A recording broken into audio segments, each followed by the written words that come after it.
have mercy. I'm feeling tension in my neck right now. Oh, and it hurts so much, like so intense, because I have it not. I don't know why I've strained it, but I'm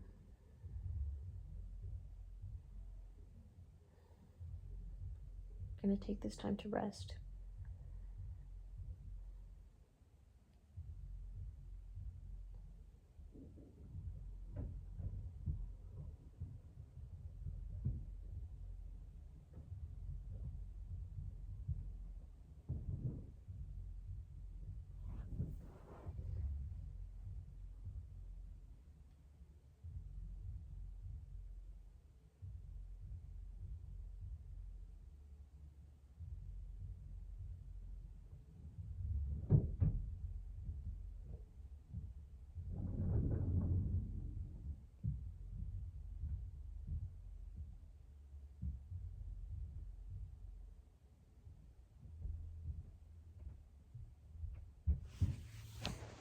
Can you guys hear the thudding?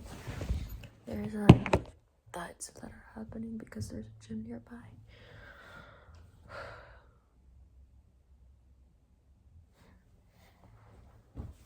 Let's go outside.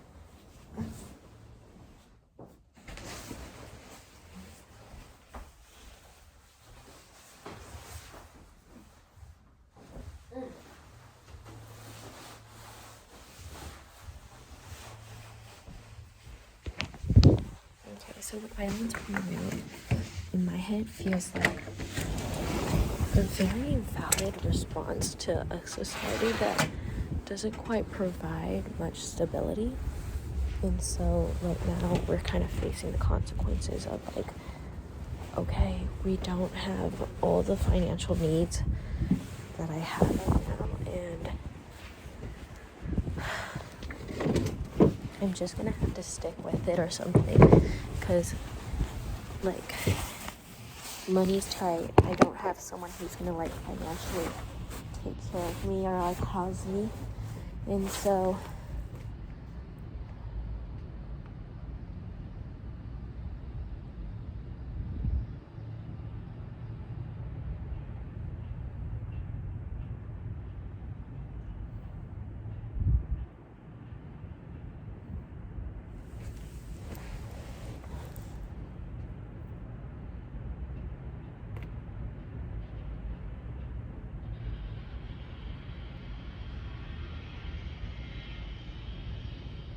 being financially independent sucks balls right now.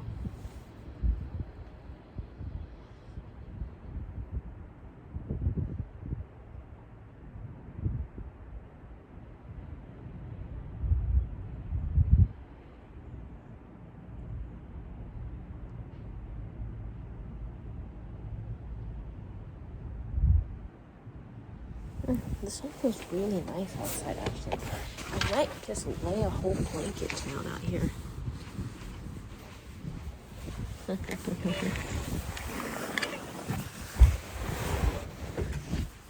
me see. I can find a towel. There's something over here.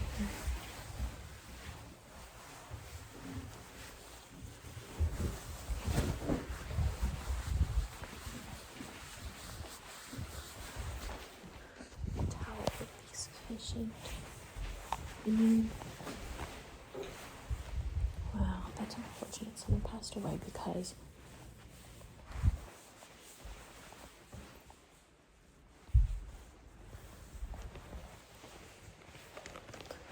they weren't considering like they live in assistance and someone who kills them. From friends. So scary. People have investigations and leaks of the phone calls and everything.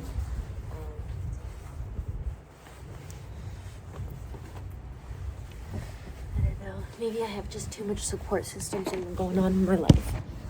And I guess Eileen sees it in a way that like, she's right. I don't have any financial stability or someone to leave.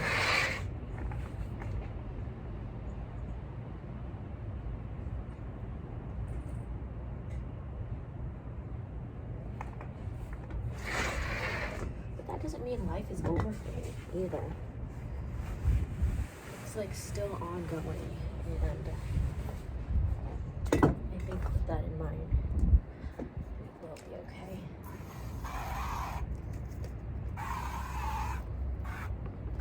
The cat's watching me from outside or inside the house.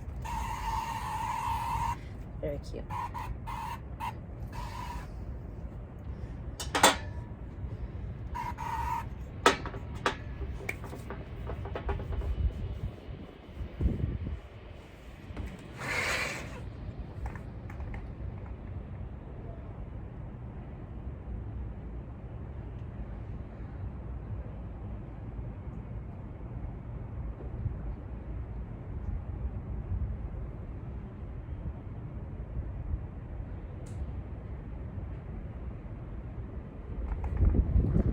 Nice picture. Okay, we're back. We can read. Oh, nice. Enjoying the sun here. Okay, days of distraction. I'll read to y'all. Okay, the plan is to leave. As of how, when, where, and even why, she doesn't know yet. So begins a journey of the 24-year-old narrative of Days of Distractions.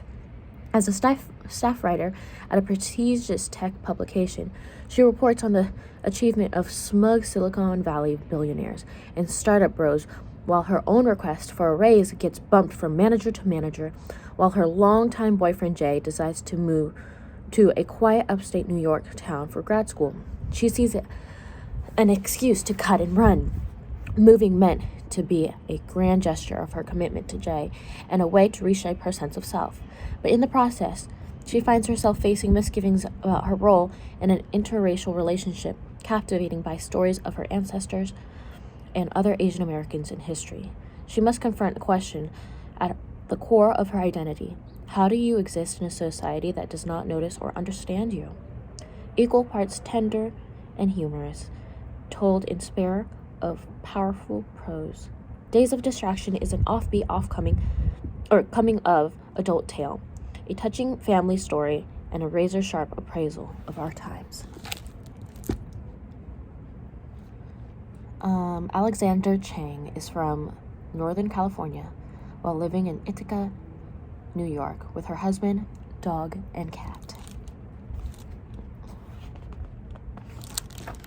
Awesome. For my family. People think I'm smaller than I am. For example, my feet. I wear 8.5 or 9. According to Google, these are the most common sizes for American women. Average is good, I reason.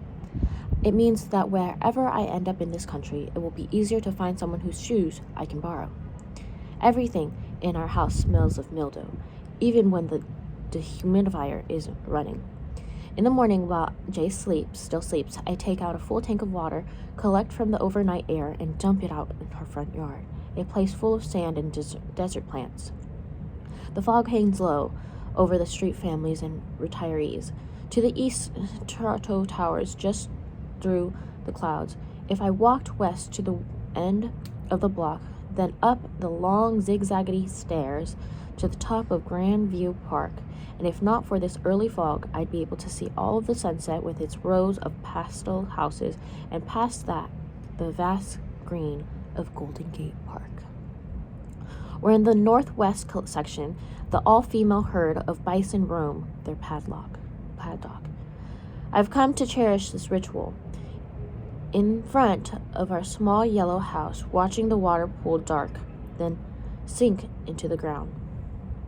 I know where I am and what I am doing. But now we are preparing to leave this all behind. This is the place and time in which the most average person is average in their own special way, or learns to believe it. The ordinary can be powerful. The flower, the sidewalk cone, the clouds in the sky, the sunset, so many sunsets and skies. New shoes, a haircut, overheard pieces of conversation, pets and food for sure. Anything is up for creation, if that's the story you want to tell. People you've never met can reach into the snippets of your day-to-day life. Add it all up to make meaning. At least that's how it feels, here now.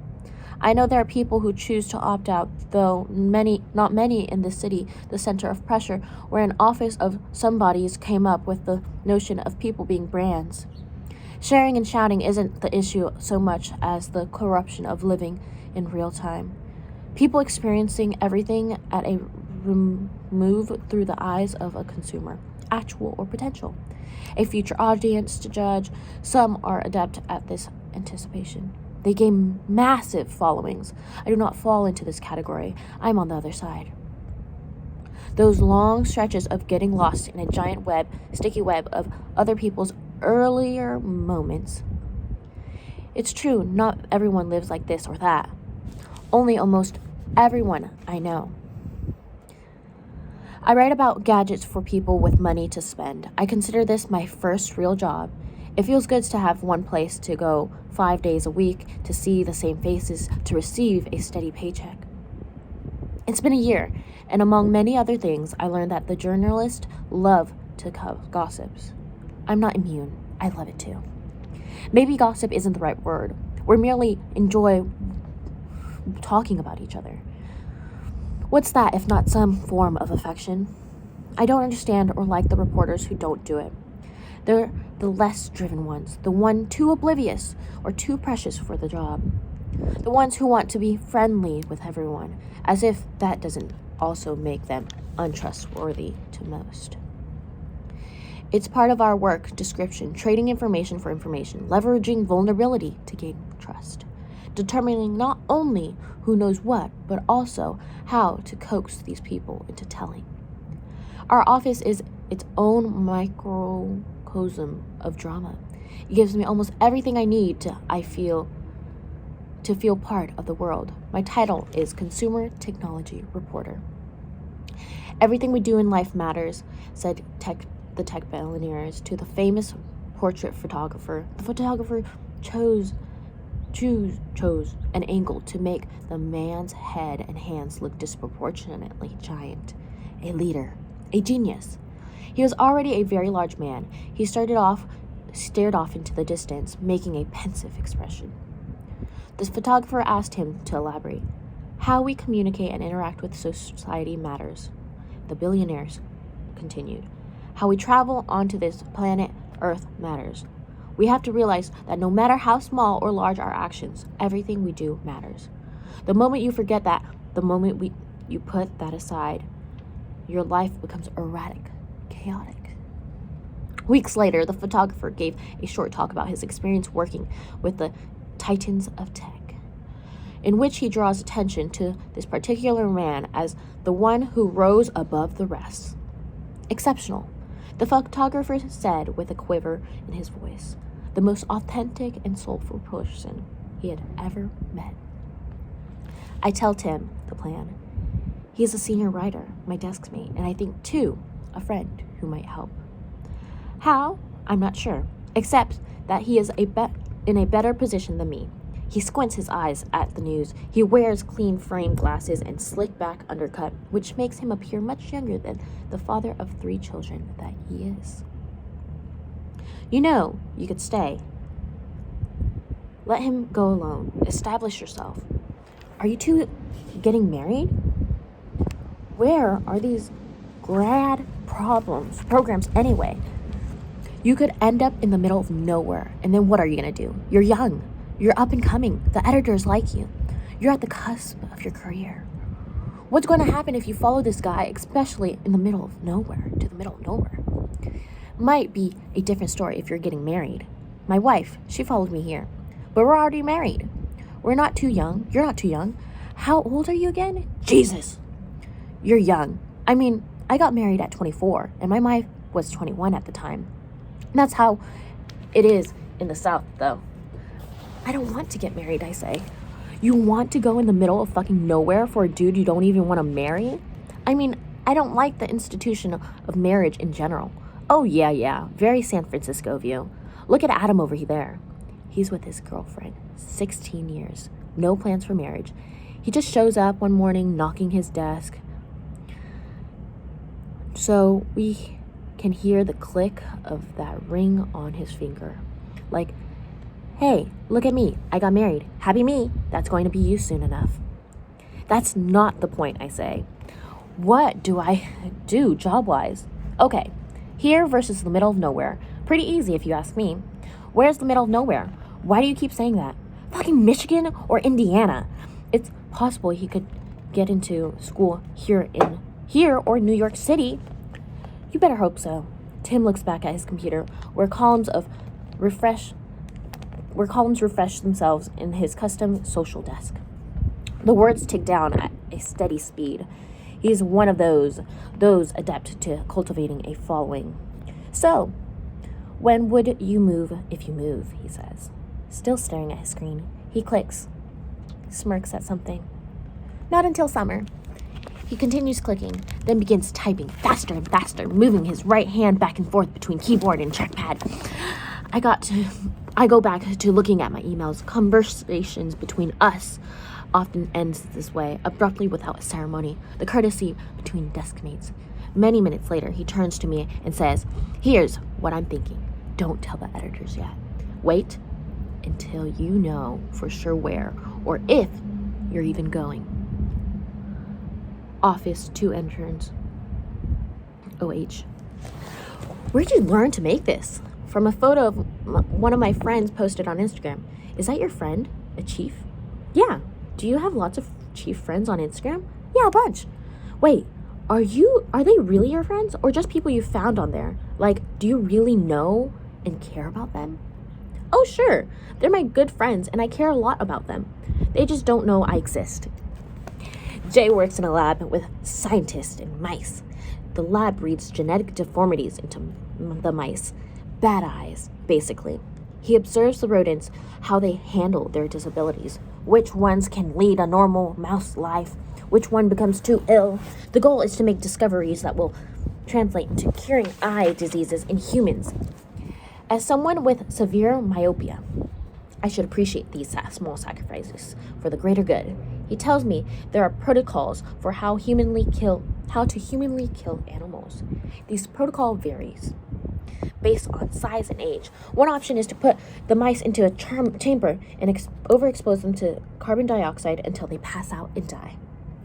This is the most standard procedure and relatively efficient, 5 mice at a time, but they struggle for a couple of minutes before dying, and it's terrible to watch. If you like this, please continue to like, follow, and subscribe. I will pause here and start a whole new video where I just begin reading, rather than having this entourage intro of me coming outside and sitting down and stuff. If you like this, let me know in the comments. Actually, I disabled those. So, just like this video. Anyways, ciao. See you later. Bye.